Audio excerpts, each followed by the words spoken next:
নমস্কার বন্ধুরা, নতুন বছরের অনেক অনেক ভালোবাসা আর শুভেচ্ছা জানিয়ে আজকে আমি ভিডিও শুরু করছি। আজ আমি বানাবো আলু ভাজা, বেগুন ভাজা আর মটরশুঁটি দিয়ে চিকেন।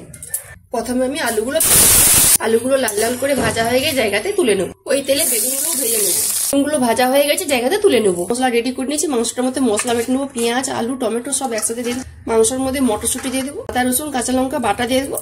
টক দই দিয়ে দেবো। পরিমাণ মতো নুন দিয়ে দেবো। হলুদ গুঁড়ি, লঙ্কা গুঁড়ি, কাশ্মীরি লঙ্কা গুঁড়ি, পরিমাণ মতো সরষের তেল দিয়ে দেবো। সব একসাথে ভালো করে মেখে নিয়েছি। 5-6 মিনিট এরকম রেখে দেবো, দিয়ে আমি রান্না করে নেবো। মাংসটা আমি রান্না করে নেবো। তার জন্য কড়ার মধ্যে অল্প তেল দিয়েছি।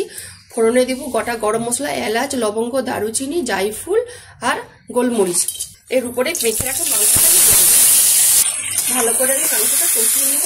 মাংসটা দেখুন ভালো করে কষানো হয়ে গিয়ে সাইড থেকে তেলও ছাড়তে শুরু করে দিয়েছে।